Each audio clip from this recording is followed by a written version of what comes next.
Hello traders, welcome to new video. നമുക്കിന്ന് രാവിലത്തെ free ഗ്രൂപ്പിലത്തെ ഫസ്റ്റ് ട്രേഡ് തന്നെ ഫുൾ ടാർഗറ്റാണ്. 50 പോയിൻറ്റ്സ് ഒരു 5-6 ക്യാൻഡിലോണ്ട് തന്നെ ക്യാച്ച് ആയിട്ടുണ്ട്. അതായത് 50 പോയിൻറ്റ്സ് കിട്ടിയത് 5-6 ക്യാൻഡിലാണ്. 1 മിനിറ്റ് ടൈം ഫ്രെയിമാണ് യൂസ് ചെയ്യണത്. ഒരു 6 മിനിറ്റ് കൊണ്ട് തന്നെ 50 പോയിൻറ്റ്സ് രാവിലത്തെ മാർക്കറ്റ് ഓപ്പൺ ചെയ്തിട്ട് നമുക്കൊരു സെല്ലേഴ്സ് റേഷ്യോ കണ്ടിട്ട് ടാർഗറ്റ് അച്ചീവ് ആയിട്ടുണ്ട്. അതല്ലാണ്ട് തന്നെ നമുക്ക് ബാങ്ക് നിഫ്റ്റിയിൽ ഒരു 100 പോയിൻറ്റ്സ് ഉണ്ട്. പക്ഷേ അത് നന്നായിട്ട് വെയിറ്റ് ചെയ്തിരിക്കുന്നവർക്ക് 100 പോയിൻറ്റ്സ് കിട്ടുള്ളൂ. പിന്നെ ലാസ്റ്റ് ട്രേഡ് നിഫ്റ്റിയിൽ കൊടുത്തതും 50 പോയിൻറ്റ്സ് ആണ്, ഫുൾ ടാർഗറ്റാണ്. അതിൻ്റെ ഇടയിലുണ്ട് ചില ചില്ലറ വേറെ ട്രേഡുകളും ഉണ്ട്. SL എന്ന ട്രേഡും ഉണ്ട്. പിന്നെ ഒരു 10-20 പോയിൻറ്റ് പോലുള്ള നിഫ്റ്റി ട്രേഡുകളും ഉണ്ട്. ടോട്ടൽ നമുക്ക് ഈ കാണുന്ന സ്ട്രൈക്കിലൊക്കെ ആയിരുന്നു ഓപ്പർച്യൂണിറ്റികൾ ഉണ്ടായിരുന്നത്. ആദ്യം നമുക്ക് നിഫ്റ്റി ലെവൽസ് നോക്കി നോക്കാം കേട്ടോ. ഇതായിരുന്നു ഞാൻ ഇന്നലെ കൊടുത്ത നിഫ്റ്റി ലെവൽസ്. ഇന്നലെ നിഫ്റ്റി നിന്നത് ഈ ഒരു 17-ാം തീയതി ഡേറ്റ് ആണ് കേട്ടോ. 17 ഡേറ്റ് നോക്കുക നിങ്ങൾ. 22,562-ൻ്റെയും 22,333 ഇടയിലാണ് നിഫ്റ്റി നിന്നത്. പിന്നെ ഞാൻ പറഞ്ഞത് എന്താണെന്ന് വെച്ചാൽ 22,562-ൻ്റെ മുകളിലേക്ക് സസ്റ്റെയിൻ ചെയ്ത് കഴിഞ്ഞാൽ പിന്നെയും ബ്രേക്ക് ചെയ്ത് പോകാൻ ചാൻസ് ഉണ്ടെന്നാണ് പറഞ്ഞത് ഞാൻ. നിഫ്റ്റി സ്പോട്ടാണ്. ഇതും 1 മിനിറ്റ് ടൈം ഫ്രെയിമിലാണ് കേട്ടോ സപ്പോർട്ട് റെസിസ്റ്റൻസ് ഒക്കെ നോക്കണത്. ഇത് സസ്റ്റെയിൻ ചെയ്യാൻ പറ്റണം. നമ്മൾ നിഫ്റ്റി ഇവിടെ ഓപ്പൺ ചെയ്തു, അതായത് 22,600 ഓപ്പൺ ചെയ്തിട്ട് 22,767 പോയി. പിന്നെ നിഫ്റ്റിക്ക് അവിടെ സസ്റ്റെയിൻ ചെയ്യാൻ പറ്റിയാലാണ് ഒരു 10-15 മിനിറ്റെങ്കിലും ക്യാൻഡിൽസ് മുകളിൽ 1 മിനിറ്റ് ക്യാൻഡിൽ സസ്റ്റെയിൻ ചെയ്യണം. എന്നാലാണ് അതൊരു സസ്റ്റെയിൻ ചെയ്തിട്ട് ഫർദർ മൂവ്മെൻറ്റ് കിട്ടുള്ളൂ എന്ന് നമുക്ക് പറയാൻ പറ്റുള്ളൂ. ഇങ്ങനെ അടിയിലേക്ക് ഇടയ്ക്കിടയ്ക്ക് വരുന്നത് ഇത്തിരി പ്രശ്നമാണ്, മനസ്സിലായില്ലേ? മുകളിലെല്ലാം നിൽക്കാൻ പറ്റില്ല നിഫ്റ്റിക്ക്. അങ്ങനത്തെ ഒരു മൂവ്മെൻറ്റ് വരുമ്പോഴാണ് അത് സസ്റ്റെയിനിങ് ആവുള്ളൂ. നിങ്ങൾക്ക് ഇവിടെ കാണാം, ഇവിടെ കാണുന്നൊരു മൂവ്മെൻ്റ് അല്ല. ഇങ്ങനത്തെ ഒരു ഓവർഫ്ലോ എന്തായാലും ഇവിടെ കാണാൻ പറ്റില്ല, മനസ്സിലായാലും. എത്രയും ക്യാൻഡിൽസ് ഉണ്ടായിട്ടുണ്ട്, പക്ഷേ ഒരെണ്ണം പോലും അടിയിലേക്ക് 22,767 അടിയിലേക്ക് ക്ലോസ് ചെയ്തിട്ടില്ല. അപ്പോൾ ഇത് സസ്റ്റെയിനിങ് ആണ്. അവിടെ നമുക്ക് എൻട്രി എടുക്കാവുന്നതാണ്. ആ എൻട്രിയാണ് പിന്നെ നല്ല രീതിക്ക് മുകളിലേക്ക് പോയിക്കണത്. ഇതിൻ്റെ അടുത്തൊരു റെസിസ്റ്റൻസ് വരുന്നത് 22,922 നിഫ്റ്റി നൈസായിട്ടൊരു റിവേഴ്സൽ തന്നെയാണ് കാണിച്ചുകൊണ്ടിരിക്കുന്നത്. അതായത് ഇത്ര ദിവസം ഉണ്ടാക്കിയ ലോസുകളിൽ നിന്ന് ഒരു റിക്കവറിയാണ് നിഫ്റ്റി കാണിച്ചുകൊണ്ടിരിക്കുന്നത്. നമുക്ക് ബാങ്ക് കൂടി നോക്കാം. ബാങ്ക് എങ്ങനെയാണ് പെർഫോം ചെയ്തത് നമ്മൾ നോക്കാമല്ലോ. ഇതാണ് ബാങ്ക് നിഫ്റ്റി ലെവൽസ്. നമ്മൾ ഇന്നലത്തെ പെർഫോമൻസ് നോക്കുക. 17-ാം തീയതി ബാങ്ക് ഇങ്ങനെയാണ് നിൽക്കണ്ടായിരുന്നു, ഒരു സൈഡ് വൈസ് ആയിരുന്നു. പക്ഷേ 18-ാം തീയതി റെസിസ്റ്റൻസിൻ്റെ മുകളിലാണ് ഓപ്പൺ ചെയ്തത്. നിങ്ങൾ എങ്ങനെ ഓപ്പൺ ചെയ്ത് നോക്കുക. ഗ്രീൻ ക്യാനിൻ്റെ മുകളിൽ തന്നെയാണ് ക്ലോസ് ചെയ്തേക്കുന്നത്. കറക്റ്റ് റെസിസ്റ്റൻസിൻ്റെ മുകളിലേക്ക് ഒരു സപ്പോർട്ടാക്കിയിട്ട് തന്നെയാണ് ഓപ്പൺ ചെയ്തേക്കുന്നത് ബാങ്ക് നിഫ്റ്റി. പിന്നെ നേരെ കയറി അടുത്തൊരു റെസിസ്റ്റൻസിൻ്റെ മുകളിൽ പോയി. നിങ്ങളവിടെ പിന്നെ നോക്കുക സസ്റ്റെയിനിങ് എങ്ങനെയാണ് നോക്കുക. ഞാൻ പറഞ്ഞത് സസ്റ്റെയിനിങ് കൂടെ നടക്കണോ നോക്കുക.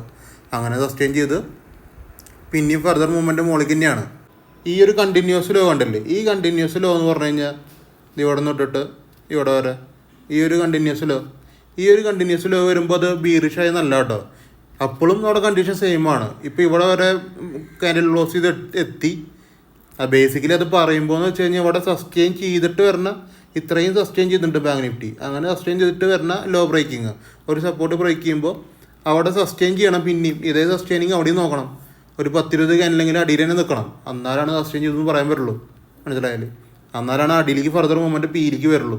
അതുവരെയും സി തന്നെയാണ് മാർക്കറ്റ്. പിന്നെ നിങ്ങൾ നോക്കുക. പിന്നെ വേറൊരു റെസിസ്റ്റൻസ് കൂടിയും ബാങ്ക് ബ്രേക്ക് ചെയ്തു. പിന്നത്തെ ഒരു റെസിസ്റ്റൻസിലേക്ക് പോയി. ഇപ്പോൾ ആ റെസിസ്റ്റൻസ് തട്ടിയിട്ട് മുകളിലേക്ക് പോകാൻ വേണ്ടിയിട്ട് നിൽക്കുന്ന പരിപാടിക്ക് തന്നെ നിൽക്കണത്.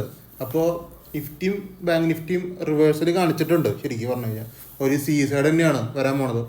49,395-ൻ്റെ മുകളിലേക്ക് ബുള്ളിഷ് തന്നെയാണ് കേട്ടോ മാർക്കറ്റ്. ബാങ്കും നിഫ്റ്റിയൊക്കെയും ബുള്ളിഷ് തന്നെയാണ്. അത് ബുള്ളിഷ് സിമ്പിളാണ് കാണിച്ചുകൊണ്ടിരിക്കുന്നത്. അതായത് ഇതുവരെ ഉണ്ടാക്കിയ എല്ലാ ലോസും അത് റിക്കവർ ചെയ്യാൻ പോവുകയാണെന്നാണ് മാർക്കറ്റ് പറയണത്, മനസ്സിലായാലേ. ഇത് എൻ്റെ മാത്രം തിയറിയാണ് കേട്ടോ. നിങ്ങൾക്ക് നിങ്ങളുടേതായിട്ടുള്ള തിയറികളൊക്കെ ഇതിൽ ഇംപ്ലിമെൻറ്റ് ചെയ്തിട്ട് നോക്കാം. മാർക്കറ്റ് റിവേഴ്സലായോ ഇല്ല എന്നൊക്കെ നിങ്ങൾ നോക്കുക. എക്സ്പേർട്ടുകളുടെ ഒപ്പീനിയൻസ് വേണമെങ്കിൽ നിങ്ങൾക്ക് അന്വേഷിക്കാവുന്നതാണ്. വേറെ ചാനൽസ് നോക്കാവുന്നതാണ്. എല്ലാതും ചെയ്യാവുന്നതാണ് കേട്ടോ. നിങ്ങളുടെ അനാലിസിസ് മെയിനായിട്ട് ഇംപ്ലിമെൻറ്റ് ചെയ്ത് നോക്കുക. ഞാനിവിടെ റിവേഴ്സലായെന്ന് പറഞ്ഞാൽ നാളെ പോയിട്ട് സ്റ്റോക്കിൽ പോയിട്ട് എൻട്രി എടുക്കാമെന്നല്ല കേട്ടോ കണക്ക്. റിവേഴ്സിൽ കാണിക്കുന്നുണ്ട് മാർക്കറ്റ്, അതാണ് ഞാൻ പറയണത്. സെൻസസിന് 1,100 പോയിൻറ്റിൻ്റെ മൂവ്മെൻറ്റാണ് കിട്ടിയത്. സെൻസസിൽ ട്രേഡ് ചെയ്തവർക്കൊക്കെ നല്ല അടിപൊളി പ്രോഫിറ്റ് വരേണ്ട ഒരു കൺസെപ്റ്റ് തന്നെയാണ്. സെൻസസ് ട്രേഡ് ചെയ്യണ നേരത്ത് നിങ്ങൾ നിഫ്റ്റി ലെവൽസും ബാങ്ക് നിഫ്റ്റി ലെവൽസും നോക്കിയാൽ മതി. അപ്പോൾ സെൻസസിൽ ഈസി ആയിട്ട് ട്രേഡ് ചെയ്ത് പോകാൻ പറ്റും. അപ്പോൾ നമുക്ക് ഇന്നത്തെ ട്രേഡിലേക്കൊക്കെ പോകാം. നമുക്കിന്നുണ്ടായിരുന്നു ഇത്രയും സ്ട്രൈക്കുകൾ ഉണ്ടായിരുന്നു. ഇത്രയും സ്ട്രൈക്കുകളും ട്രേഡുകൾ നമ്മൾ പ്ലാൻ ചെയ്തിട്ടുണ്ട്. നമുക്ക് ഫസ്റ്റ് ഫ്രീ ഗ്രൂപ്പിൽ കിട്ടിയ ട്രേഡ് 22,550 CAയിലേക്കാണ് കേട്ടോ. സൈഡിലേക്കാണ് ഫസ്റ്റ് എൻട്രി കിട്ടിയത്. അത് നമുക്ക് ഈസി ടാർഗറ്റായിരുന്നു. നമുക്ക് ആ ട്രേഡിലേക്ക് പോകാം. ഇതാണ് സൈഡിൻ്റെ ട്രേഡ്. ഇത് ഈസി ആയിട്ട് എല്ലാവരും കിട്ടുന്ന ഒരു പ്രോഫിറ്റാണ്. 22,550 എല്ലാവർക്കും 50 പോയിന്റ് ഈസി ആയിട്ട് കിട്ടുന്ന ഒരു ട്രേഡാണ് ഇത്. ഇത് ബേസിക്കലി നിങ്ങൾ നോക്കുക, 117 പ്ലാൻ ചെയ്തിട്ടുണ്ടായിരുന്നു, 149 പ്ലാൻ ചെയ്തിട്ടുണ്ടായിരുന്നു, പിന്നെ 160 പ്ലാൻ ചെയ്തിട്ടുണ്ടായിരുന്നു. മനസ്സിലായിരുന്നു, നമുക്ക് 160 കിട്ടിയത്. ഞാൻ മെയിനായിട്ട് ഗ്രൂപ്പിൽ പറഞ്ഞ കാര്യം 160 എന്ന് പറഞ്ഞു കഴിഞ്ഞാൽ അത്രയും മൂവ് ചെയ്തു നിഫ്റ്റി. എവിടെ നിന്ന് മൂവ് ചെയ്തു? 110 160 രാവിലെ തന്നെ മൂവ് ചെയ്തു. അതായത് അത്രയും മൂവ്മെൻറ്റ് നിഫ്റ്റി സ്പോട്ട് ചാർട്ടിൽ വന്നിട്ടുണ്ട്. അപ്പോൾ എന്ന് വെച്ച് കഴിഞ്ഞാൽ എപ്പോഴും ഒരു റീട്രേസ്മെൻറ്റ് അത്രയും മൂവ്മെൻറ്റ് നടത്തി കഴിഞ്ഞാൽ നിഫ്റ്റിക്ക് വരാം.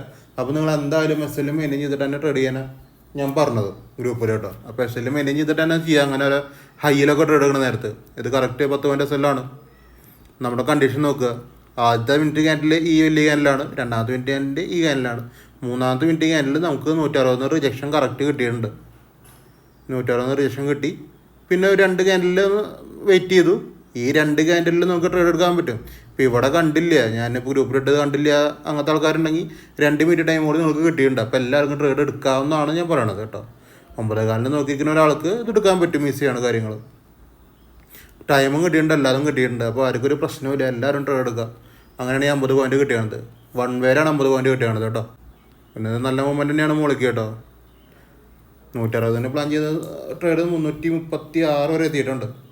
പിന്നെ 48,400 ഇതും നമ്മൾ പ്ലാൻ ചെയ്ത ട്രേഡ് തന്നെയാണ്. 650 പ്ലാൻ ചെയ്തേക്കുന്നത്. പക്ഷേ ഇവിടെ ഒരു പ്രശ്നം എന്ന് വെച്ച് കഴിഞ്ഞാൽ സെല്ലേഴ്സ് സ്കാനിലാണ് പ്രശ്നം. സെല്ലേഴ്സ് സ്കാനിൽ വന്നേക്കുന്നത് 650 മുകളിലാണ്. അപ്പോൾ എന്ന് വെച്ചാൽ നമ്മൾ പ്ലാൻ ചെയ്ത് 610. അപ്പോൾ ഒരു 40 പോയിന്റ് വ്യത്യാസമുണ്ട്. 40 പോയിന്റ് വ്യത്യാസം എന്ന് പറഞ്ഞു കഴിഞ്ഞാൽ അത് അഗ്രസീവ് എൻട്രിയാണ്. അതൊക്കെ എടുക്കുന്നവർക്ക് എടുക്കാം, പക്ഷേ അത് അഗ്രസീവ് എൻട്രിയാണ്. ഈസി ആയിട്ട് നമ്മൾ 30 പോയിന്റ് സ്റ്റോപ്പ് ലോസ് ഈസി ആയിട്ട് അടിച്ചു പോകും. അത് ലിമിറ്റിക്ക് ഒന്ന് വന്നിട്ട് ടെസ്റ്റ് ചെയ്ത് പോകാൻ തോന്നി കഴിഞ്ഞാൽ സ്റ്റോപ്പ് ലോസ് പോകും. അത് വിചാരിച്ചിട്ട് നമുക്ക് അവിടെ ട്രേഡ് എടുക്കുക. ബേസിക്കലി ട്രേഡ് എടുക്കാൻ പറ്റില്ല. നമ്മളെ കണ്ടീഷൻ എന്ന് പറഞ്ഞു കഴിഞ്ഞാൽ ലിമിറ്റിൽ നിന്ന് എടുത്തോളാൻ എപ്പോഴും പറയാറ്. അപ്പോൾ പിന്നെ ലിമിറ്റിൽ നിന്നല്ലെങ്കിൽ ഒരു 2-3 പോയിന്റ് മുകളിൽ നിന്ന് എടുത്താലും പ്രശ്നമില്ല. ബാങ്ക് ആകുമ്പോൾ 10 പോയിന്റ് മുകളിൽ നിന്ന് എടുക്കാം കേട്ടോ. ബാങ്ക് ആകുമ്പോൾ 10 പോയിന്റ് മുകളിൽ നിന്ന് എടുക്കാം. നിഫ്റ്റി ആകുമ്പോൾ 2-3 പോയിന്റ് മുകളിൽ നിർത്താനും പ്രശ്നമില്ല. ലിമിറ്റ് എന്ന് കേട്ടോ. ലിമിറ്റ് എന്ന് പറഞ്ഞാൽ 650 എന്ന് പറഞ്ഞ ലെവലാണ് ലിമിറ്റ്. അപ്പോൾ ഒരു 10 രൂപ ഗ്യാപ്പിൽ കിട്ടുകയാണെങ്കിൽ ഈ ട്രേഡ് എടുക്കാൻ പറ്റും. പക്ഷെ അതിനുള്ള ചാൻസ് മാർക്കറ്റ് വന്നിട്ടില്ല. ബ്ലാസ്റ്റിംഗ് ആണ് ഈ ട്രേഡ്. 600 പ്ലാൻ ചെയ്തതാണ്. ഒരു 1,184 വരെ എത്തിയുണ്ട്. ഒരു 600% റിട്ടേൺ. അതൊക്കെയാണ് ഈ ട്രേഡിൽ വന്നതാണത്. പിന്നെ നമ്മൾ പ്ലാൻ ചെയ്തത് 22,650 PE ആണ് കേട്ടോ. ഈ PE നിങ്ങൾ നോക്കുക, നമ്മളിവിടെ ഒരു വില പറഞ്ഞു കൊടുത്തിട്ടുണ്ടായിരുന്നു 89.45 എന്ന് പറഞ്ഞൊരു പ്രൈസ്. അതിൻ്റെ മുകളിലേക്ക് സെല്ലേഴ്സ് സ്കാനിൽ ഉണ്ടെങ്കിൽ മേടിക്കാം. ഇവിടെ ഒന്നും സെല്ലേഴ്സ് സ്കാനിൽ ഇല്ല കേട്ടോ, മനസ്സിലായില്ലേ? സെല്ലേഴ്സ് സ്കാനിൽ വരുന്നത് ഇതിലാണ്. ഇതാണ് നമ്മുടെ കറക്റ്റ് ആക്ടിവേറ്റ് ആയ സെല്ലേഴ്സ് സ്കാനിൽ. ഈ ആക്ടിവേറ്റ് ആയെന്ന് പറഞ്ഞു കഴിഞ്ഞാൽ അത് ഈ ബോഡി ഗ്ലോസ് ഉണ്ടല്ലോ, എപ്പോഴും റെഡ് ക്യാൻഡിലിൻ്റെ ബോഡി ഗ്ലോസ് അടിയിലാണ് വരിക. അപ്പോൾ ഇതാണ് നമ്മുടെ ലെവലിൻ്റെ മുകളിൽ ക്ലോസ് ചെയ്യണ ബോഡി ഗ്ലോസ് ചെയ്തേക്കണ റെഡ് ക്യാൻഡിൽ. അപ്പോൾ ഇത് നമുക്ക് ആക്ടിവേറ്റ് ആയ ക്യാൻഡിലാണ്, അങ്ങനെ മനസ്സിലാക്കുക. അത് ആക്ടിവേറ്റ് ആയ ശേഷം അപ്പോൾ തന്നെ അടിയിലേക്ക് വരിക ചെയ്തത്. നമുക്ക് ഈസി ആയിട്ട് അടിയിൽ നിന്നൊക്കെ ഓർഡർ എടുക്കാൻ പറ്റും. ഇത് 10 പോയിന്റ് മിനിമം പോയിട്ടില്ല. ഞാനിത് എക്സിറ്റ് അടിച്ചോളാനും പണ്ടായിരുന്നു, മനസ്സിലായത്. ഇതിപ്പോൾ SL ഒന്നുമല്ല, ഇത് ഒരു കോസ്റ്റ് അല്ലെങ്കിൽ ചെറിയൊരു പ്രോഫിറ്റ്, അങ്ങനൊരു മെത്തേഡിലുള്ള എക്സിറ്റ് അടിച്ച ട്രേഡാണ്. ഇനിയിപ്പോൾ ലോസ് വരികയാണെങ്കിൽ 10 പോയിന്റ് ഇടണമെന്നും പറഞ്ഞായിരുന്നു. നമ്മളോട് ചെറിയൊരു ലോസ് ഇടാനാണ് ഞാൻ പറഞ്ഞത്. നമുക്ക് CEയിലേക്കുള്ള ട്രെൻഡിൽ PEയിലേക്ക് വന്ന ഫസ്റ്റ് ട്രേഡാണ് ഇത്. അപ്പോൾ ഞാൻ പറഞ്ഞിട്ടായിരുന്നു ട്രെൻഡിന് അഗെയിൻസ്റ്റ് ആണ്. നിങ്ങൾ സ്റ്റോപ്പ് ലോസ് ഇടുമ്പോൾ 10 പോയിന്റ് ഒന്നും നിർബന്ധമില്ല. നിങ്ങൾക്ക് വേണമെങ്കിൽ ഒരു 3-4 പോയിന്റ് ഇട്ടാലും മതി, ഒരു പ്രശ്നമില്ല എന്ന് പറഞ്ഞിട്ടായിരുന്നു ഞാൻ. അങ്ങനത്തെ ഒരു കൺസെപ്റ്റ് എടുത്ത ട്രേഡാണ്. കുഴപ്പമില്ല, നല്ല ട്രേഡ് തന്നെയായിരുന്നു കേട്ടോ അത്. പിന്നെ നമുക്ക് PEയിലേക്ക് വന്നു. PEയിലേക്ക് തന്നെയാണ് പിന്നെയും വന്നത്. സ്ട്രൈക്കൊക്കെ സെയിം തന്നെ, 22,650 PE. ആ കണ്ടീഷൻ ഇത് തന്നെയാണ്. നമുക്ക് 59-20 ലെവൽ. അതിൻ്റെ മുകളിലേക്ക് സെല്ലേഴ്സ് കണ്ടു കഴിഞ്ഞാൽ മേടിക്കുക. ഞാൻ ഗ്രൂപ്പിലൊക്കെ ഇട്ടപ്പോൾ ഈ ടൈമാണ്, അതായത് 12 മണി കഴിഞ്ഞിട്ടൊക്കെയാണ് ഈ ഗ്രൂപ്പിൽ ഇടുന്നത്. പിന്നെ നമുക്ക് ആക്ടിവേറ്റ് ആവണത് 12:21 സെയിം കണ്ടീഷൻ തന്നെയാണ്. ബയേഴ്സ് ലോസ് ചെയ്യണു, സെല്ലേഴ്സ് റിജക്റ്റ് ചെയ്യണു. ഇവിടെ ബയേഴ്സ് ലോസ് ചെയ്തു, ഇവിടെയും ബയേഴ്സ് ലോസ് ചെയ്തു, ഇവിടെയും ബയേഴ്സ് ക്ലോസ് ചെയ്തു, ഇവിടെയും ബയേഴ്സ് ലോസ് ചെയ്തു. റെഡ് ക്യാനിൽ വരണത് എവിടെയാണ് നോക്കുക, 12:21 റെഡ് ക്യാനിൽ വരുന്നത്. അത് കഴിഞ്ഞിട്ടാണ് നമുക്ക് എടുക്കാൻ പറ്റുക. അത് കഴിഞ്ഞിട്ട് ഒന്നെങ്കിൽ ലിമിറ്റഡ് എടുക്കാം, അല്ലെങ്കിൽ ഒരു ഡിമാൻഡ് എടുക്കാം. ഡിമാൻഡ് എന്ന് പറഞ്ഞു കഴിഞ്ഞാൽ 59 രൂപയാണ് പ്ലാൻ ചെയ്തത്. നിങ്ങൾക്കത് കിട്ടണത് 60 രൂപയ്ക്കാണ്. അപ്പോൾ 80 പൈസ വ്യത്യാസം നമുക്ക് ട്രേഡ് കിട്ടും. 80 പൈസ വ്യത്യാസത്തിന് 1 രൂപ 2 രൂപ വ്യത്യാസം എടുത്താലും പ്രശ്നമില്ല. ഇവിടെ നിന്ന് 5 ചെയ്യാന്നാണ് പറയണത് ഞാൻ. ലിമിറ്റിക്ക് തന്നെ വല്ല നിർബന്ധമൊന്നുമില്ല ഇതൊന്നും, മനസ്സിലായാലേ? അങ്ങനെ എടുത്തവർക്ക് കിട്ടിയിട്ടുള്ള ട്രേഡാണിത്. ഇതൊരു 20 പോയിന്റ് പോയിട്ടുള്ള ട്രേഡാണിത്. പിന്നെ നമുക്കുണ്ടായിരുന്ന 22,700 CEക്കാണ്. പിന്നെ നമ്മൾ CEയിലേക്ക് പിന്നെയും മാർക്കറ്റിൻ്റെ മാറ്റങ്ങൾ കാണുമ്പോൾ നമുക്ക് CEയിലേക്ക് പ്ലാൻ ചെയ്തു. ഫസ്റ്റ് ട്രേഡ് നമുക്ക് PE ഓൾറെഡി റണ്ണിങ് ആയ ടൈമിലാണ് ഈ ട്രേഡ് കിട്ടുന്നത് കേട്ടോ. PEയിലേക്ക് പോണ സമയത്താണ് ഈ ട്രേഡ് കിട്ടുന്നത്. പക്ഷെ നമുക്ക് ബേസിക്കലി കണ്ടീഷൻ ഇന്ന് ബുള്ളിഷ് തന്നെയാണ്. പക്ഷേ എന്ന് വെച്ച് കഴിഞ്ഞാൽ പിയിലേക്ക് വന്നാൽ നമ്മൾ പിയിലും ട്രേഡ് എടുക്കും. അപ്പോൾ ആ ടൈമിൽ ഈ ട്രേഡ് എടുക്കുന്ന നേരത്ത് പി ആയിരുന്നു ഒരു ഇത്തിരി സ്ട്രോങ് ഉണ്ടായിരുന്നു. ആ ടൈമിലാണ് സിയിലേക്ക് കിട്ടുന്നത്. അപ്പോൾ അത് നമുക്ക് സ്ട്രൈറ്റ് എസ്എല്ലാണ്. കണ്ടീഷൻ ഞാൻ പറഞ്ഞിട്ട് കാര്യമില്ലല്ലോ. ബയേഴ്സ് ലോസ് ചെയ്ത് സെല്ലേഴ്സ് റിജക്റ്റ് ചെയ്യുക, പിന്നെ ഇത്തിരി അടിയിൽ നിന്ന് എടുക്കുക, അത്രയുള്ള കേസ്. ഇവിടെ സെല്ലേഴ്സ് റിജക്റ്റ് ചെയ്ത ഒരു ക്യാനിൽ തന്നെ അടിയിലേക്ക് വന്നിട്ടുണ്ട്. അടിയിൽ നിന്ന് ക്വാർട്ടർ പഞ്ച് ചെയ്യുക. എങ്ങനെ പഞ്ച് ചെയ്താലും ഈ സംഭവം 10 മറ്റേ എസ്എല്ലിൽ പോകും കേട്ടോ. അതിനാണ് 22,700 സി. ഇതേ ലെവലിൽ തന്നെ പിന്നെ റീ എൻട്രി ഉണ്ട്. അതാണ് പിന്നത്തെ ഒരു കൺസെപ്റ്റ്. പിന്നത്തെ റീ എൻട്രി ഇതാണ്. അതായത് ബയേഴ്സ് ലോസ് ചെയ്ത് സെല്ലേഴ്സ് റിജക്റ്റ് ചെയ്ത് ഇത്തിരി അടിയിലേക്ക് വന്നു. നിങ്ങൾക്ക് ഈ ട്രേഡ് ഒരു രൂപയ്ക്ക് കിട്ടും. 1 രൂപയ്ക്കോ അല്ലെങ്കിൽ ഒരു 30 പൈസയ്ക്കോ നമുക്ക് പഞ്ച് ചെയ്യാൻ പറ്റും ലിമിറ്റ് നിന്ന് കേട്ടോ. ഇതൊരു 12 പോയിൻ്റാണ് മൂവ് ചെയ്തേക്കണത്. പിന്നെയും ഇതേ പ്രൈസിൽ തന്നെയാണ് ട്രേഡ് വരണത്. ഇപ്പോൾ നമുക്ക് ഇപ്പോൾ ഈ പ്രൈസിൽ തന്നെ നമുക്ക് ട്രേഡ് വന്നു. ഇത് ഫുൾ ടാർഗറ്റാണ് കേട്ടോ. പിന്നെ വന്ന ട്രേഡ് നമുക്ക് ഫുൾ ടാർഗറ്റാണ്. 10 പോയിൻറ്റ് നമുക്ക് ഈസി ആയിട്ട് ഫുൾ ടാർഗറ്റ്. ലാസ്റ്റ് ട്രേഡാണിത്. ഇത് ഫുൾ ടാർഗറ്റ്. അപ്പോൾ സെയിം പ്രൈസിൽ 3 ട്രേഡ് എടുത്തിട്ടുണ്ട്. പക്ഷേ ഈ സെയിം പ്രൈസിൽ ഞാൻ റീ എൻട്രി ആവുന്നതാണ്. നിങ്ങളിവിടെ ശ്രദ്ധിക്കുക. ഓൾറെഡി ഇത് കയറി വരുന്ന മാർക്കറ്റാണ്. നിങ്ങളോട് നോക്കുക. ഇന്നത്തെ ദിവസം 18-ാം തീയതി സ്റ്റാർട്ട് ചെയ്ത് കയറി വന്ന് നമ്മളിവിടെ ഒരു ഓർഡർ എടുത്തു. മുകളിലാണ് ഓർഡർ എടുത്തത്. അത് എസ് എൽ അടിച്ചു. പിന്നെ അടിയിലേക്ക് വന്നു. എസ് എൽ അടിച്ച് കഴിഞ്ഞാൽ ഒരു ഓപ്പർച്യൂണിറ്റി ഉണ്ടെന്ന് അർത്ഥം. അടിയിലേക്ക് വന്ന് തിരിച്ച് കയറി പിന്നെ നമ്മളൊരു ട്രേഡ് എടുത്തു. അതൊരു 10 പോയിൻറ്റ് കിട്ടി. എസ് എൽ അവിടെ കവറായി പോയി. അതവിടെ നിൽക്കട്ടെ. അപ്പോൾ നമുക്ക് 10 പോയിൻറ്റ് കിട്ടിയിട്ടുള്ളൂ. 10 പോയിൻറ്റ് കിട്ടുമ്പോൾ മാർക്കറ്റ് നമുക്ക് തരേണ്ട പ്രോഫിറ്റ് തന്നിട്ടില്ല. നിങ്ങൾ അതാ മനസ്സിലാക്കേണ്ടത്. ബേസിക്കലി ആ ലെവലിൻ്റെ മുകളിൽ നല്ലൊരു പ്രോഫിറ്റ് എടുക്കുന്നുണ്ട്. എപ്പോഴും നമുക്ക് റീ എൻട്രി ചാൻസ് ഉണ്ട്. നമുക്കൊരു 10 മാർക്കറ്റ് എപ്പോഴും ഒരു നല്ലൊരു റേഞ്ചിലേക്ക് പോയെന്ന് പറഞ്ഞാൽ ഒരു 40 പോയിൻ്റൊക്കെ നിഫ്റ്റി സ്ട്രൈക്കിൽ മൂവ് ചെയ്ത് കഴിഞ്ഞാൽ നല്ലൊരു പോയിന്റിലേക്ക് അത് പോയി. മനസ്സിലായത്? പിന്നെ ആ പ്രൈസിൽ തന്നെ എടുക്കാൻ പറ്റില്ല. ഇതാകെ 10 പോയിൻ്റോ പോയിട്ടുള്ളൂ. അപ്പോൾ അവിടെ പ്രശ്നങ്ങളുണ്ട്. അവിടെ നമുക്ക് ഓപ്പർച്യൂണിറ്റി ഇനിയുണ്ട്. മനസ്സിലായില്ലേ? അതാണ് ഈ സംഭവം. പിന്നെ അതിലേക്ക് ഇത്രയും നന്നായിട്ട് പോയി. മനസ്സിലായില്ലേ? ഇവിടുന്ന് നന്നായിട്ട് ഒരു 10 പോയിൻ്റ് പ്രോഫിറ്റ് വന്നിട്ട് അടിയിലേക്ക് നന്നായിട്ട് ബീറിഷായിട്ട് അടിയിലേക്ക് പോയി. പിന്നെ തിരിച്ച് കയറിയിട്ട് റീ എൻട്രി ആണ് ഇത് പറയുന്നത്. ഇത്രയും കയറിയപ്പോൾ ഞാൻ എടുക്കാൻ പറഞ്ഞിട്ടില്ല കേട്ടോ. ഈ പറഞ്ഞ 125.75 ഉണ്ടല്ലോ, അത് എടുക്കാൻ പറ്റുന്ന സംഭവം തന്നെയാണ്. ഇവിടെ നമുക്ക് കറക്റ്റ് നമ്മുടെ കണ്ടീഷനൊക്കെ ആക്ടിവേറ്റ് ആയിട്ട്, പക്ഷെ അത് എടുക്കാൻ പറ്റും. അതെപ്പോഴും ഞാൻ ഗ്രൂപ്പിലും പറയാറുണ്ട്. നന്നായിട്ട് അടിയിലേക്ക് പോകണം. അടിയിലേക്ക് പോയിട്ട് തിരിച്ച് കയറുന്ന സമയത്താണ് സെയിം പ്രൈസിൽ നമുക്ക് എടുക്കാൻ പറ്റുള്ളൂ. നമ്മൾ സപ്പോർട്ട് റെസിസ്റ്റൻസ് സ്പോട്ടിൽ വരച്ച് ചെയ്യണ പോലെ തന്നെയാണ് ഇതിലും. പക്ഷേ ഞാൻ മുകളിലാണ് എടുക്കാൻ പറഞ്ഞത് കേട്ടോ. അതായത് 155 അവിടെ തന്നെയാണ് റീ എൻട്രി. അത് തന്നെയാണ് റീ എൻട്രി കൊടുത്തത്. ഇവിടെ പിന്നെയും ബയേഴ്സ് ലോസ് സെല്ലേഴ്സ് റിജക്റ്റ് ചെയ്ത് ലിമിറ്റിൽ നിന്ന് എടുക്കാം. ഈ ട്രേഡ് ഈസി ആയിട്ട് ലിമിറ്റിൽ നിന്ന് കണ്ട ട്രേഡാണിത്. അത് ഈസി ആയിട്ട് 10 പോയിൻ്റ് തന്നെ പ്രൊട്ടക്റ്റ് ആയി നിന്നിട്ട്. പക്ഷേ ടൈം എടുത്തിട്ടാണിത് നല്ല പോയിന്റിലേക്ക് പോയിക്കുന്നത്. ഇത് ഹോൾഡ് ചെയ്ത് നിന്നവർക്കാണ് പ്രോഫിറ്റ് കിട്ടുള്ളൂ. നമുക്ക് 2 വട്ടം മിസ്സായ ചാൻസാണ് ഇവിടെ ഫുൾ ടാർഗറ്റ് വന്നത്. സെയിം പ്രൈസിൽ സെയിം മൊമെൻറ്റം തന്നെയാണ് കയറ്റി ചെയ്തേക്കുന്നത്. നമ്മൾ ഫസ്റ്റ് ടൈം ട്രൈ ചെയ്തു, അവിടെ ഡയറക്റ്റ് എസ്എല്ലാണ്. രണ്ടാമത്തെ ടൈം പ്രൈസ് ഇതേ റേഞ്ചിലേക്ക് വന്നപ്പോൾ നമ്മൾക്ക് ഒന്ന് പ്രോഫിറ്റ് വന്നതാണ്. പക്ഷേ പിന്നെയും സെല്ലേഴ്സ് അതിനെ അടിയിലേക്ക് കിട്ടും. അത് കുഴപ്പമില്ല. നമുക്കൊരു മിനിമം പോയിൻ്റ് ഇവിടെ കിട്ടിയിട്ടുണ്ട്. ഇവിടെ പെസ്സിൽ പോയാലും ഇവിടെ മിനിമം പോയിൻ്റ് കിട്ടിയിട്ടുണ്ട്. അപ്പോൾ ഹാപ്പിയാണ്. പിന്നെ 3-ാമത് തൊട്ട് അതേ പ്രൈസിലേക്ക് തന്നെ വന്നു. അതേ പ്രൈസിൽ നിന്ന് പിന്നെ നമുക്ക് എൻട്രി തന്നെയാണ്. ആ പ്രൈസ് നമുക്ക് ബയേഴ്സ് തന്നെ പുഷ് ചെയ്ത് മുകളിക്കുണ്ടായി ആ പ്രൈസിന്. അപ്പം ഇങ്ങനെയാണ് മാർക്കറ്റിൽ ട്രേഡിംഗ് ഒക്കെ നിങ്ങൾ സെറ്റപ്പ് ചെയ്യേണ്ടത്. സെയിം പ്രൈസിൽ തന്നെ ഇഷ്ടംപോലെ എൻട്രികൾ കിട്ടും. മാർക്കറ്റ് മൂവ് ചെയ്യണ വരെ ആ പ്രൈസ് എപ്പോഴും വാലിഡാണ് കേട്ടോ. അതാണ് മെയിനായിട്ട് പറഞ്ഞു വരുന്ന കാര്യം. നിങ്ങളൊരു 100 പ്രൈസ് കണ്ടുപിടിച്ചു. ആ 100 രൂപയ്ക്ക് ആ 100 രൂപ 140 രൂപയായെങ്കിൽ മാത്രമേ ഉള്ളൂ ആ സംഭവം ആ ഒരു റേഞ്ച് നിങ്ങൾക്ക് പിന്നെ കിട്ടാത്തത്. മനസ്സിലായില്ലേ? തിരിച്ചു വരുമ്പോൾ പിന്നെ എടുക്കുക എന്ന് പറയാനില്ലേ? ആ സെറ്റപ്പ് ആ 140 പിന്നെ എടുക്കാൻ പറ്റില്ല. അല്ല 100 വരെ പിന്നെ എടുക്കാൻ പറ്റില്ല. പക്ഷേ ആ 100 ടെസ്റ്റ് ചെയ്ത് എടുക്കാൻ നോക്കി. നമുക്കൊന്ന് കയറി സെല്ലേഴ്സ് കിട്ടി. ഒരു 10 പോയിൻ്റ് വന്നു, അല്ലെങ്കിൽ എസ്എൽ വന്നു, വാട്ടർ ഇറ്റ് ഈസ്, അതങ്ങനെ കിട്ടി. പിന്നെ നമുക്ക് കയറി അവിടെ ട്രേഡ് എടുക്കാം. ആ ലെവൽ അവിടെ സ്റ്റിൽ വാലിഡാണ്. അവിടെ ഇഷ്ടം പോലെ സെല്ലേഴ്സിൻ്റെ ഓർഡർ നിൽക്കുകയാണ്. അപ്പോൾ അതിൻ്റെ മുകളിൽ ബയേഴ്സ് കയറിയാണ് പുഷാണ്. ആ പുഷാണ് ഇവിടെ കണ്ടേക്കണത്. ഇതേ മൂവ്മെൻറ്റ് നമുക്ക് സ്പോട്ട് ചാർട്ടിൽ കാണാൻ പറ്റും. സ്പോട്ട് മൂവ് ചെയ്യുമ്പോൾ ഇതേപോലെ തന്നെ കേട്ടോ. പിന്നെ നമുക്കുണ്ടായിരുന്നത് ബാങ്കിലാണ്. ഇത് രാവിലെ വന്ന ട്രേഡാണ് കേട്ടോ. രാവിലെ നന്നായിട്ട് ഹോൾഡ് ചെയ്തിരിക്കണം. എന്നാലേ ട്രേഡ് 100 പോയിൻ്റ് കിട്ടുള്ളൂ. 48,900 സി രാവിലെ ഒരു 9:30 കിട്ടിയ ട്രേഡാണ്. നല്ല രീതിക്ക് ക്ഷമ വേണം, എന്നാലാണ് ഈ ട്രേഡൊക്കെ സക്സസ് ആക്കാൻ പറ്റുള്ളൂ. 1:30 കഴിഞ്ഞിട്ടാണ് ഈ ട്രേഡ് 100 പോയിൻ്റ് കിട്ടുകയാണ്. ചിലവരൊന്നും അത്ര നേരം ഇരിക്കില്ല. എന്തായാലും നമുക്കത് 100 പോയിൻ്റാണ്. എസ് എൽ ഒന്നും പോയിട്ടില്ലേ. പിന്നെ 100 പോയിൻ്റ് തന്നെയാണ് അത്. മനസ്സിലായില്ലേ? പിന്നെയും നല്ല രീതിക്ക് മുകളിലേക്ക് പോയിട്ടുണ്ട്. ബാങ്ക് നിഫ്റ്റിയിൽ ഇത് തന്നെയായിരുന്നു. ബാങ്ക് നിഫ്റ്റിയിലത്തെ വേറെ ട്രേഡാണ് ഇന്നത്. പി സൈഡിലേക്കാണ്. സി മാർക്കറ്റിൽ ട്രെൻഡിന് അഗേൻസ്റ്റ് പോയി കഴിഞ്ഞാൽ എസ് എൽ ഇട്ടിട്ടാണ് ട്രേഡ് ചെയ്യുക. അങ്ങനെ കിട്ടിയൊരു ട്രേഡാണ് ഇത്. ഡയറക്റ്റ് എസ് എല്ലാണ് കേട്ടോ. നിഫ്റ്റിയിലും ബാങ്കിലും ഡയറക്റ്റ് എസ് എൽ ഓരോന്ന് വെച്ച് കിട്ടിയിട്ടുണ്ട്. അപ്പോൾ ഇത്രയും കാര്യങ്ങളാണ് നമുക്കിന്ന് ഉണ്ടായിരുന്നത്. അത്യാവശ്യം നല്ല ദിവസം തന്നെയായിരുന്നു. നിഫ്റ്റിയിലും ബാങ്കിലും ഓരോ SL വെച്ചിട്ടുണ്ടെങ്കിൽ കൂടിയും നിങ്ങൾക്ക് ഈസി ആയിട്ട് ഹ്യൂജ് ലോട്ടിൽ എടുക്കുന്നവർക്കൊക്കെ നല്ല പ്രോഫിറ്റ് വരണ ഒരു ദിവസം തന്നെയാണ്. നല്ല മൈൻഡ് സെറ്റ് ഉള്ളവർക്കൊക്കെ നല്ല രീതിക്ക് ട്രേഡ് എടുത്തിട്ട് പ്രോഫിറ്റ് കയറാൻ പറ്റിയൊരു ദിവസം തന്നെയാണ്. നമുക്ക് രാവിലെ ഫ്രീ ഗ്രൂപ്പിൽ കിട്ടിയൊരു ട്രേഡ് ഉണ്ടല്ലോ, ആ ട്രേഡ് മാത്രമാണ് 5-6 ക്യാൻഡലിൽ 50 പോയിന്റ് കിട്ടിയാണ് നിഫ്റ്റിയിൽ. ബാക്കി എല്ലാ ട്രേഡുകളും കാര്യമായിട്ടാണ് നിങ്ങൾക്ക് മൈൻഡ് സെറ്റ് വേണം. മനസ്സിലായില്ലേ? മൈൻഡ് സെറ്റ് ഉണ്ടെങ്കിൽ മാത്രമാണ് അതൊക്കെ ഫുൾ ടാർഗറ്റ് പോകുള്ളൂ. അല്ലെങ്കിൽ അത്യാവശ്യം നല്ലൊരു പ്രോഫിറ്റിക്ക് നിങ്ങൾക്ക് ഇരിക്കാൻ പറ്റണമെങ്കിൽ നമുക്ക് നല്ലൊരു മൈൻഡ് സെറ്റ് വേണം. ബാക്കി വന്ന ട്രേഡുകളൊക്കെ അങ്ങനെയാണ്, ഈസി ആയിട്ട് കിട്ടിയ പോയിന്റ്സ് ഒന്നുമല്ല. നല്ല ക്ഷമ വേണം, എന്നാലാണ് പറ്റുള്ളൂ. അങ്ങനെയൊക്കെ നല്ല ക്ഷമ നിങ്ങൾക്കുണ്ടെങ്കിൽ അതൊക്കെ നല്ല പ്രോഫിറ്റിക്ക് വരും. നമ്മളിവിടെ Nifty, bank Nifty, Sensex, mid cap, fin Nifty, crude oil, bitcoin, Ethereum, ഇത്രയും സെഗ്മെൻറ്റ്സ് നമ്മളിവിടെ കൈകാര്യം ചെയ്യുന്നുണ്ട്. നമുക്ക് ആർക്കെങ്കിലും ഗ്രൂപ്പിൽ ജോയിൻ ചെയ്യാൻ താല്പര്യമുണ്ടെങ്കിൽ നമുക്ക് ടെലിഗ്രാമിൽ തന്നെ കോൺടാക്ട് ചെയ്താൽ മതി. എപ്പോഴും നിങ്ങളുടെ കയ്യിൽ ഒരു മെത്തേഡ് ഉണ്ടായിരിക്കും ട്രേഡിങ്ങിൽ.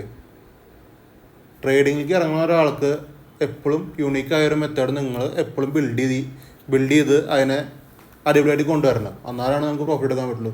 നിങ്ങൾ ഇന്നൊരു മെത്തേഡ് കണ്ടു, അല്ലെങ്കിൽ ഇന്നൊരു ഇൻഡിക്കേറ്റർ കണ്ടു, അതിൻ്റെ പിന്നാലെ ഓടി നാളെ ഒരു ഇൻഡിക്കേറ്റർ ഉണ്ടാകും, അത് പറ്റില്ല. നമുക്ക് എപ്പോഴും ഒരു മെത്തേഡ് നിങ്ങൾ കൊണ്ടുവരിക, അതിനൊരു 2-3 മാസം റൺ ചെയ്യിക്കുക.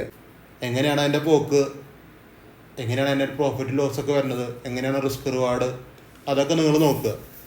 ഇപ്പോൾ ഒരു മെത്തേഡ് കണ്ടുപിടിച്ച് കഴിഞ്ഞാൽ 2-3 മാസം അതിനെ ഹോൾഡ് ചെയ്യുക എന്നുള്ളതാണ് ഞാൻ പറഞ്ഞു വരുന്നത്.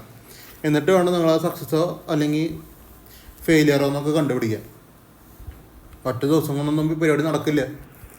ബിഗിനേഴ്സ് ആയിട്ടുള്ള ആൾക്കാർ കുറേ ഉണ്ട്. ബിഗിനേഴ്സിനെ സംബന്ധിച്ച് ഇപ്പം ഞാൻ ഈ ചെയ്യണ കാര്യം, അതായത് നമ്മളൊരു ബൈയേഴ്സ് ക്യാൻഡിൽ ലോസിങ്, ഞാൻ മെയിനായിട്ട് നിങ്ങൾക്ക് പറഞ്ഞൊരു ടിപ്പും കൂടിയാണ് കേട്ടോ. അതായത് നമ്മളൊരു ബൈയേഴ്സ് ക്യാൻഡിൽ ലോസിങ്, അതായത് ഗ്രീൻ ക്യാൻഡിൽ ലോസിങ് നോക്കുന്നുണ്ട്, റെഡ് ക്യാൻഡിൽ ലോസിങ് നോക്കുന്നുണ്ട്, ബോഡി ലോസ് ആണ് നോക്കണത് കേട്ടോ. അപ്പോൾ ഈ സംഭവം നിങ്ങൾക്ക് ഏത് സെഗ്മെൻറ്റിൽ കൊണ്ടുപോയിട്ട് നിങ്ങൾക്ക് അപ്ലൈ ചെയ്യാം. ഇപ്പോൾ എൻ്റെ എന്നല്ല, വേറെ ഏത് ഗ്രൂപ്പിലത്തെ മെൻറ്റർ പറയണ ഏത് ലെവലിലും നിങ്ങൾക്ക് ഈ സംഭവം പോയി ഈ ഒരു മെത്തേഡ് കൊണ്ടുപോയിട്ട് നിങ്ങൾക്ക് അവിടെ അപ്ലൈ ചെയ്ത് നോക്കാം. അവിടെ നിങ്ങൾക്കൊരു പ്രോഫിറ്റ് കിട്ടുന്നുണ്ടെങ്കിൽ ഇപ്പോൾ നിങ്ങൾക്ക് ലോകത്തിൽ കുറേ അധികം സ്ട്രാറ്റജി ഉണ്ട്. ആ സ്ട്രാറ്റജിയുടെ മുകളിൽ നിങ്ങൾ ഇതും കൂടി ഒന്ന് അപ്ലൈ ചെയ്യും. ഞാൻ അതാ പറയണത്. നിങ്ങളൊരു green candle losing, red candle losing, body ലോസാണ് ഇട്ടിട്ട് ഒന്ന് അപ്ലൈ ചെയ്തിട്ട് നിങ്ങൾ നോക്കി വെക്കുക. അതിൽ ഇഷ്ടംപോലെ വർക്കിംഗ് ആവണ കുറേ കാര്യങ്ങളുണ്ടാവും, വർക്കിംഗ് ആവാത്ത കുറേ മെത്തേഡുകളുണ്ടാവും. അപ്പോൾ നിങ്ങൾക്ക് അതിലൊരു കോൺഫിഡൻസ് ബിൽഡ് ചെയ്യാൻ പറ്റും. ഒരു നല്ലൊരു ട്രേഡർ ആവാം എന്നുള്ള സെറ്റപ്പിലാണ് ഞാൻ പറയണത് കേട്ടോ.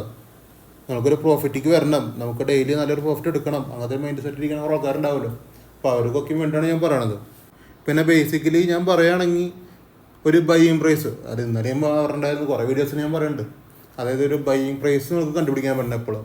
ഇപ്പോൾ നിഫ്റ്റി സ്പോട്ട് നോക്കിയിട്ടാണെങ്കിലും സ്ട്രൈക്ക് നോക്കിയിട്ടാണെങ്കിലും, ഇനി ഏതൊരു സെഗ്മെൻ്റ് എടുത്തോ, അതായത് ബിറ്റ് കോയിൻ, എത്തേറിയം, ഇനിയിപ്പോൾ കറൻസി പെയറുകൾ, crude oil, natural gas, gold, ഏത് സെഗ്മെൻ്റ് എടുത്തോ ഈ സെഗ്മെൻറ്റിലൊക്കെ നമുക്ക് ട്രേഡ് ചെയ്യണമെങ്കിൽ എവിടെ കറക്റ്റ് അതിൻ്റെ ബൈയിങ് വരണമെന്ന് നിങ്ങൾക്ക് അറിഞ്ഞാലേ നിങ്ങൾക്ക് ട്രേഡ് എടുക്കാൻ പറ്റുള്ളൂ. ഇനിയിപ്പോൾ അതറിഞ്ഞാൽ മാത്രം മതിയോ? അത് അറിഞ്ഞാൽ മാത്രം പോരാ. അതിൻ്റെ കൂടെ തന്നെ നമുക്ക് അറിയേണ്ട ഒരു കാര്യം കൂടിയാണ് SL എത്ര വയ്ക്കണം. ഇതിനൊക്കെ SLകളുണ്ട് കറക്റ്റ് പ്രോപ്പർ. SL എന്ന് പറഞ്ഞു കഴിഞ്ഞാൽ ഒരാൾ പറഞ്ഞു കൊടുത്തിട്ട് ഒരാൾ പഠിക്കേണ്ട സംഭവമല്ല. നിങ്ങൾ അവിടെ കൊണ്ടുപോയിട്ട് നിങ്ങളൊരു ഫസ്റ്റ് നിങ്ങൾ ബൈയിങ് പ്രൈസ് കണ്ടുപിടിക്കാൻ പഠിക്കും. ആ സംഭവം പഠിച്ചു കഴിഞ്ഞ് കഴിഞ്ഞാൽ അത് എക്സ്പീരിയൻസ് കിട്ടുന്ന സംഭവമാണ് കേട്ടോ. ബൈയിങ് പ്രൈസ് കണ്ടുപിടിക്കുക എന്ന് പറഞ്ഞാൽ എക്സ്പീരിയൻസ് എന്ന് കിട്ടുന്ന ഒരു കാര്യമാണ്.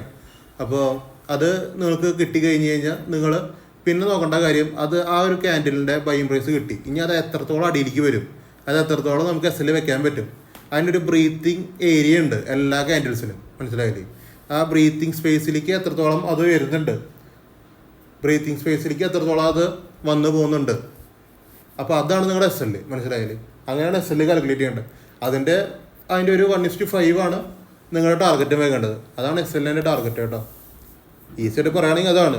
നിങ്ങൾ തന്നെ കണ്ടുപിടിക്കണം, ബൈയിങ് പ്രൈസും കണ്ടുപിടിക്കണം, അതിൻ്റേതായിട്ടുള്ള SLകൾ എവിടെയാണ് കണ്ടുപിടിക്കണം. ടാർഗറ്റ് എന്ന് പറഞ്ഞാൽ ഈസിയാണ്. നമ്മളെപ്പോഴും ഒരു 1% ലോസ് എടുക്കണമെങ്കിൽ 5% പ്രോഫിറ്റ് എടുക്കുക, അത്രയുള്ള കേസ് ടാർഗറ്റിൻ്റെ കേസ്. ടാർഗറ്റ് ഈസിയാണ്, ബാക്കി രണ്ട് സംഭവം ഇത്തിരി ബുദ്ധിമുട്ടാണ് കണ്ടുപിടിക്കുക. അപ്പോൾ നിങ്ങളുടെ തിയറികളും കാര്യങ്ങളൊക്കെ നിങ്ങൾ അപ്ലൈ ചെയ്തിട്ട് നിങ്ങൾ എൻ്റെ തിയറി നിങ്ങൾക്ക് എടുക്കുക ഈസി ആയിട്ട്. നമ്മളൊരു കാര്യം നമ്മൾ ഓപ്പണായിട്ട് പറയുന്നുണ്ടല്ലോ, അപ്പോൾ ആ കാര്യങ്ങൾ നിങ്ങൾക്ക് അപ്ലൈ ചെയ്ത് വേണമെങ്കിൽ നോക്കാം. പിന്നെ നമ്മളോട് ചെയ്യുന്നത് ഇൻഡിക്കേറ്റേഴ്സോ ഒന്നും യൂസ് ചെയ്തിട്ടല്ല. നമുക്ക് ഇൻഡിക്കേറ്റേഴ്സിൻ്റെ ആവശ്യമില്ല. 100% ഇൻഡിക്കേറ്റർ യൂസിങ് അല്ല നമ്മുടെ ട്രേഡിംഗ് സ്ട്രാറ്റജി കേട്ടോ. മാനുവലി നിങ്ങൾക്ക് 1 സെക്കൻഡ് കൊണ്ട് എൻ്റെ പ്രൈസ് കിട്ടണം, അതിനുള്ള മെത്തേഡാണ് ഞാൻ പറഞ്ഞു കൊടുക്കുന്നത്. നിങ്ങൾക്ക് ഇപ്പോൾ ഒരു സ്ട്രൈക്ക് എടുത്തു, ഇപ്പോൾ ഈ സ്ട്രൈക്ക് എടുത്തു 22,500 എടുത്തു, 22,500 എടുത്തു. ഇങ്ങനത്തെ ഒരു ചാർട്ട് കണ്ടു കഴിഞ്ഞാൽ നിങ്ങൾക്ക് എവിടെ നിന്ന് ബൈ എടുക്കേണ്ടതെന്ന് അറിയണം. മനസ്സിലായില്ലേ? നമ്മുടെ സ്ട്രാറ്റജി എവിടെയാണ് വർക്ക് ചെയ്യേണ്ടത് ഈ ഒരു ചാർട്ടിൽ അതറിഞ്ഞാൽ മാത്രമാണ് നിങ്ങൾക്ക് പെർഫെക്റ്റ് ട്രേഡായി എന്ന് പറയാൻ പറ്റുള്ളൂ. ഈ ഒരു ഫ്ലോ കണ്ടിട്ട് നിങ്ങൾക്ക് ഇന്നൊരു ബൈയും പ്രൈസ് കിട്ടണം. അപ്പോൾ നിങ്ങൾക്ക് അടിപൊളിയായിട്ട് ട്രേഡറായിട്ട് വരാം. പറയുമ്പോൾ ഈസി ആയിട്ട് തോന്നും, പക്ഷേ ഭയങ്കര മൈൻഡ് സെറ്റ് വേണം. അതൊക്കെ ഉണ്ടായാലാണ് ബൈയും പ്രൈസ് കിട്ടുള്ളൂ. അപ്പോൾ അത്രയ്ക്കുള്ള ഇന്നത്തെ വീഡിയോ ഇഷ്ടപ്പെട്ടാൽ ഞങ്ങൾ യൂട്യൂബ് ചാനൽ സബ്സ്ക്രൈബ് ചെയ്യുക, ലൈക്ക് ചെയ്യുക, ഷെയർ ചെയ്യുക, നിങ്ങളുടെ ഫ്രണ്ട്സിന് ഷെയർ ചെയ്ത് കൊടുക്കുക. ഇൻസ്റ്റാഗ്രാം ഒന്ന് ഫോളോ ചെയ്ത് വെച്ചേക്കുക. നാളെ നമുക്ക് അടിപൊളി ട്രേഡുകൾ കിട്ടട്ടെ. നമ്മുടെ ഫ്രീ ഗ്രൂപ്പിൽ ഉള്ളവർക്ക് അത്യാവശ്യം പ്രോഫിറ്റൊക്കെ ഉണ്ടാക്കാൻ പറ്റട്ടെ. അപ്പോൾ ഓക്കെ ബൈ.